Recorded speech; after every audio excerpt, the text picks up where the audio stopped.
Selamat sore Bapak dan teman-teman, kami dari kelompok 4 akan mempresentasikan bab 4 mengenai pendekatan sistem analisis sistem informasi manajemen. Kelompok kami beranggotakan Clara Dias Kartika Dewi, Teresa Hartawan Gautama, Patrick Brian Sinaga, dan Sarah Hermawati. Selanjutnya saya akan menjelaskan mengenai alat permodelan sistem. Permodelan sistem merupakan cara untuk mempermudah dalam melakukan perancangan perangkat lunak, di mana tujuan dari permodelan ini adalah untuk memahami perilaku sistem yang akan dirancang dengan lebih mendetail dan menggambarkan sistem secara lengkap dan sederhana, sehingga dapat digunakan untuk menjelaskan jalannya sistem. Alat-alat permodelan sistem informasi sangat dibutuhkan dalam proses analisis dan perancangan sistem. Alat-alat permodelan sistem informasi terdiri dari bagan alir dokumen atau dokumen flow map, bagan alir dokumen flow map, atau disebut juga bagan alir formulir form flow map atau paperwork flow map adalah campuran peta dan flowchart yang menunjukkan pergerakan benda dari satu lokasi ke lokasi lain, seperti jumlah orang dalam migrasi, jumlah barang yang diperdagangkan, atau jumlah paket dalam jaringan, dan merupakan bagan alir yang menunjukkan arus dan laporan formulir termasuk tembusan-tembusannya. Selanjutnya, entity relationship diagram adalah salah satu jenis diagram yang sifatnya lebih struktural dan bisa digunakan untuk dimanfaatkan dalam suatu desain, pada suatu database, ataupun pada sebuah business plan. Hubungan entitas adalah diagram yang digunakan untuk perancangan dalam suatu database dan menunjukkan relasi antara objek atau entitas beserta atribut-atributnya secara detail. Selain itu, terdapat banyak sekali komponen yang menjadikan entity relationship diagram, seperti konektor dan juga simbol-simbol yang berbeda. Nantinya komponen ini akan melakukan visualisasi pada dua informasi yang dianggap penting atau mudahnya. ER diagram ini merupakan diagram yang memperlihatkan entitas-entitas yang terlibat dalam suatu sistem serta hubungan-hubungan antar entitas. Komponen-komponen pembentuk model ERD yaitu entitas atau entity, merupakan individu yang mewakili sesuatu yang nyata eksistensinya dan dapat dibedakan dari sesuatu yang lain. Entitas dapat berupa orang, tempat, benda, peristiwa, atau konsep yang bisa memberikan atau mengandung informasi. Yang kedua, atribut. Setiap entitas pasti memiliki atribut yang mendeskripsikan karakteristik atau properti dari entitas tersebut. Umumnya, atribut akan digambarkan sebagai simbol di dalam entity relationship diagram. Terdapat beberapa jenis atribut seperti atribut simpel, atribut kunci, atribut multi nilai, atribut gabungan, dan juga atribut derivatif. Lalu relasi. Relasi menunjukkan adanya hubungan di antara sejumlah entitas yang berasal dari himpunan entitas yang berbeda. Suatu tingkat ketertarikan pada beberapa entitas dari gabungan lainnya. Umumnya relasi ini akan dicerminkan dalam simbol berbentuk belah ketupat. Di dalam entity relationship diagram, relasi ini dibagi menjadi beberapa jenis, seperti one to many, dan juga many to many. Lalu kardinalitas atau derajat kardinalitas relasi menunjukkan jumlah maksimum entitas yang dapat berelasi dengan entitas pada himpunan entitas lainnya. Kardinal relasi yang terjadi di antara dua himpunan entitas dapat berupa one to one atau relasi yang terjadi jika sebuah entry dalam sebuah objek data store dihubungkan dengan hanya sebuah entry dalam objek data store yang lain. Yang kedua, one to many, relasi yang terjadi jika sebuah entry dalam sebuah objek data store dihubungkan dengan satu atau lebih entry dalam objek data store lainnya. Lalu many to many, relasi yang terjadi jika satu atau lebih entry dalam sebuah objek data store dihubungkan dengan satu atau lebih entry dalam objek data store. Lalu kunci, sebuah atribut atau set atribut yang nilainya mengidentifikasikan entitas secara unik dalam set entitas. Yang ketiga yaitu diagram konteks. Diagram konteks merupakan diagram aliran data pada tingkat paling atas yang merupakan penggambaran yang berfungsi untuk memperlihatkan interaksi atau hubungan langsung antar sistem dengan lingkungannya. Diagram konteks menggambarkan sebuah sistem berupa proses yang menghubungkan satu atau beberapa entitas atau entity.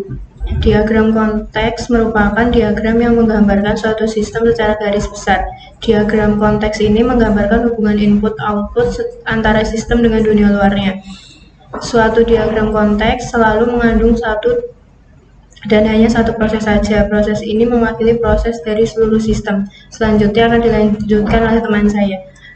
Yang keempat ada data flow diagram atau DFD. Data flow diagram adalah suatu alat pemodelan yang digunakan untuk memodelkan fungsi dari sistem, menggambarkan secara rinci mengenai sistem sebagai jaringan kerja antar fungsi yang berhubungan satu sama lain dengan menunjukkan dari dan kemana data mengalir serta penyimpanannya. Fungsi utama DFD adalah penggambaran sistem, pembuatan model, dan penyampaian rancangan. Beberapa simbol yang digunakan di DFD.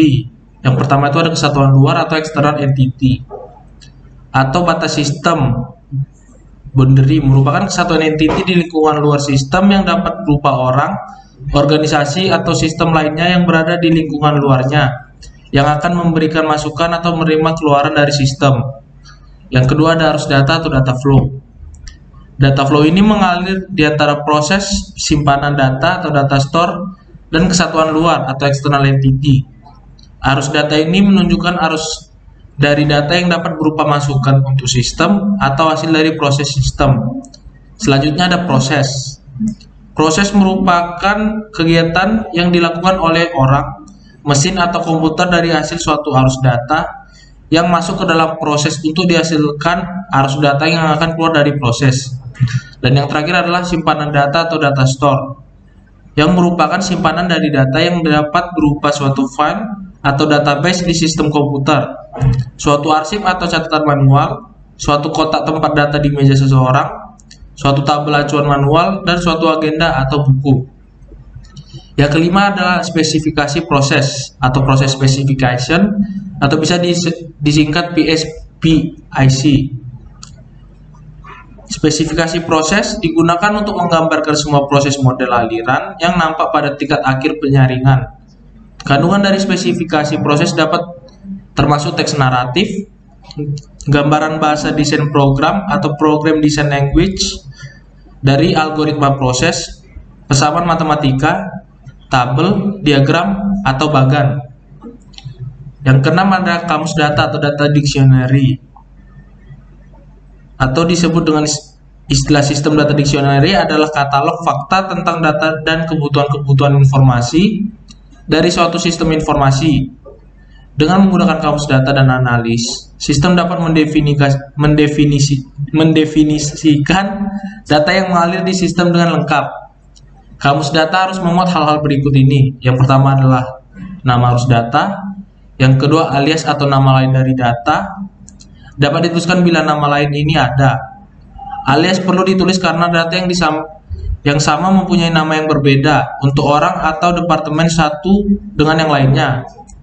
Yang ketiga ada bentuk data, dapat berupa dokumen dasar atau formulir, dokumen hasil cetakan komputer, laporan tercetak, tampilan di layar monitor, variabel parameter, dan field. Selanjutnya ada arus data. Arus data menunjukkan dari mana data mengalir dan kemana data akan menuju. Selanjutnya ada penjelasan. Penjelasan dapat diisi dengan keterangan-keterangan tentang arus data tersebut. Selanjutnya ada periode. Periode menunjukkan kapan terjadinya arus data. Selanjutnya ada volume. Volume digunakan untuk mengidentifikasikan besarnya simpanan luar yang akan digunakan, kapasitas dan jumlah dari alat input, alat pemroses, dan alat output. Dan yang terakhir ada struktur data. Struktur data menunjukkan arus data yang dicatat di kamus data, terdiri dari item-item data apa saja. Yang ketujuh adalah skema relasi. Skema relasi adalah untuk presentasi atribut-atribut dari entity yang terdapat dalam sistem dan hubungan antar entity pada model IRD. Skema relasi merupakan turunan dari IRD. Baik, selanjutnya ada jenis-jenis perancangan sistem. Yang pertama ada activity diagram. Activity diagram adalah tipe dari workflow diagram yang menggambarkan aktivitas dari user dan flow-nya secara berurutan. Selanjutnya ada notasi activity diagram. Ini adalah contoh diagram dari activity diagram. Yang pertama ini bisa kita lihat ada swim lane, yaitu merupakan suatu bentuk persegi yang mempresentasikan aktivitas-aktivitas yang diselesaikan setiap agen. Nah, yang kedua ada sinkronisasi bar. Merupakan notasi yang berfungsi memisahkan atau menyatukan urutan jalur aktivitas. Yang ketiga itu ada starting activity, merupakan notasi yang menunjukkan awal dimulainya suatu aktivitas. Yang keempat ada transition arrow, yang merupakan notasi yang berupa anak panah yang mendeskripsikan arah perpindahan suatu aktivitas.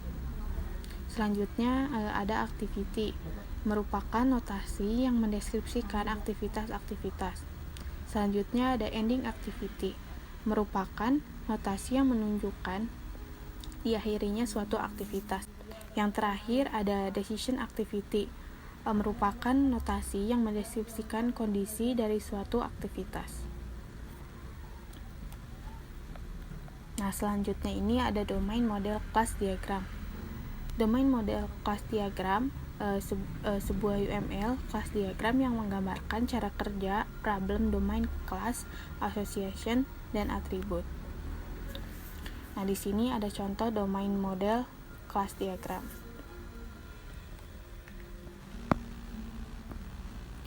Nah, selanjutnya ini ada keterangan tambahan mengenai isi dari domain class diagram. Yang pertama ini ada atribut, karakteristik dari sebuah objek yang memiliki nilai seperti ukuran, bentuk, warna, lokasi, dan lain sebagainya. Yang kedua ini ada kelas, tipe atau klasifikasi dari objek yang sama. Yang ketiga ini ada method, behaviors atau operasi sebagai gambaran apa yang dapat dilakukan oleh sebuah objek. Nah, yang terakhir itu ada message, komunikasi dari objek yang saling berhubungan. Nah, selanjutnya ada use case diagram. Use case merupakan kegiatan yang sistem lakukan, biasanya dalam menanggapi permintaan oleh user. Use case diagram juga dikatakan sebagai diagram yang menunjukkan urutan pesan antara aktor eksternal dan sistem selama use case berlangsung. Nah, selanjutnya ini ada contoh dari use case, yaitu simple use case with an author. Nah, di sini ada tokoh tongkat atau figur yang disebut aktor, dan dia itu mewakili peran sebagai order clerk. Nah, di sini juga ada garis penghubung untuk menunjukkan aktor mana yang berpartisipasi dalam kasus penggunaan yang mana. Dan setelah itu kemudian akan membuat pesanan yang baru. Nah, selanjutnya ini ada use case diagram with automation boundary. Di sini ada yang berperan sebagai customer dan ada yang berperan juga sebagai order clerk. Di sini kita bisa lihat yang pertama itu mereka mencari ketersediaan barang. Setelah melihat ketersediaan barang, baru mereka akan membuat pesanan baru. Setelah itu mereka akan memperbarui pesanannya. Selanjutnya akan dijelaskan oleh rekan saya. Baiklah, terima kasih. Sekarang saya Tika akan melanjutkan penjelasan dari Sarah. Nah, selanjutnya ini ada sistem sequence diagram. Nah, jadi sistem ini adalah diagram yang digunakan untuk menggambarkan aliran informasi dalam sistem. Nah, tujuan utama dari sistem ini itu adalah untuk mengetahui urutan kejadian yang dapat menghasilkan output yang diinginkan. Nah, jadi di sebelahnya ada contoh dari sistem sequence diagram yang sangat sering kita lakukan dan ternyata itu berada di sekitar kita juga.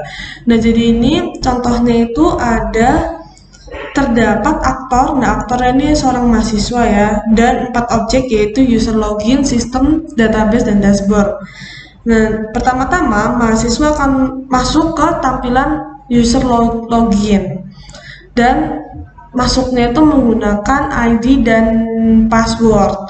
Nah, lalu sistem itu akan mengirimkan data tersebut ke database untuk divalidasi. Nah, di dalam database data mahasiswa itu akan diperiksa dan divalidasi. Nah, jika data itu salah, maka kita ini nggak akan bisa masuk ke dashboard dan pasti akan muncul kalau ID atau password kita salah. Nah, tapi ketika kita benar memasukkan password yang benar, pasti kita dapat masuk ke dashboardnya. Seperti itu kurang lebih contoh dari sistem sequence diagram.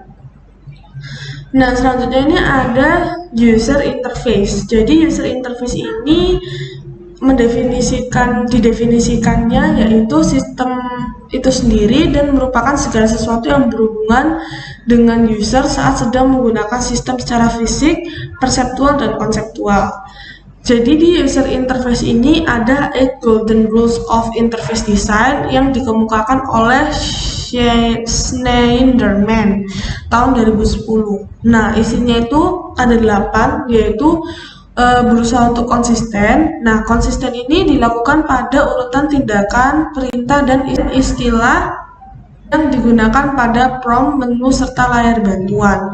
Nah, yang kedua ini memungkinkan pengguna untuk menggunakan shortcut. Jadi, ada kebutuhan dari pengguna yang sudah ahli untuk meningkatkan kecepatan interaksi sehingga diperlukan singkatan tombol, fungsi, perintah tersembunyi, dan fasilitas makro.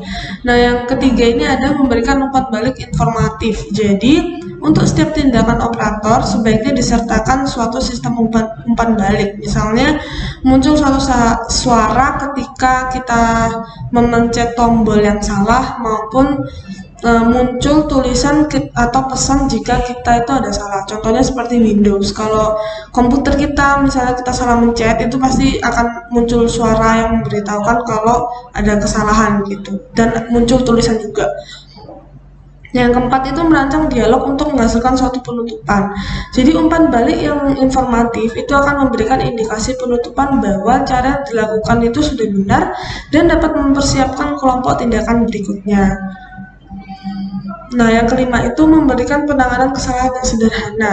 Nah, sedapat mungkin sistem itu dirancang sehingga pengguna itu tidak dapat melakukan kesalahan yang fatal. Dan jika pengguna itu mendapatkan masalah, sistem itu dapat mendeteksi kesalahan dengan cepat dan memberikan mekanisme yang sederhana sehingga pengguna itu lebih mudah memahami dan dapat terpecahkan itu masalahnya. Nah, yang ketujuh itu memudahkan kembali ke tindakan sebelumnya. Nah, hal ini itu dapat mengurangi kekhawatiran pengguna karena pengguna mengetahui kesalahan yang dilakukan itu dapat dibatalkan. Jadi ketika salah, pengguna itu dapat dibatalkan sehingga pengguna itu tidak merasa takut untuk mengeksplorasi pilihan-pilihan yang lain. Nah, yang ketujuh itu mendukung tempat pengendalian internal. Nah, pengguna ingin menjadi pengontrol sistem dan sistem akan merespon tindakan yang dilakukan oleh penggunanya daripada pengguna itu merasa bahwa sistem mengontrol pengguna. Jadi pengguna itu intinya lebih suka jika mengontrol sistemnya daripada sistem mengontrol pengguna. Yang terakhir, mengurangi beban ingatan jangka pendek. Nah, keterbatasan ingatan manusia itu tentu saja membutuhkan tampilan yang sederhana atau banyak tampilan halaman yang sebaiknya disatukan, serta diberikan cukup waktu pelatihan untuk kode dan urutan tindakan. Seperti itu, teman-teman. Oke, baiklah. Sekian dan terima kasih dari kelompok kami. Mohon maaf jika ada kesalahan dalam penyampaian presentasi kami. Sekian dan terima kasih.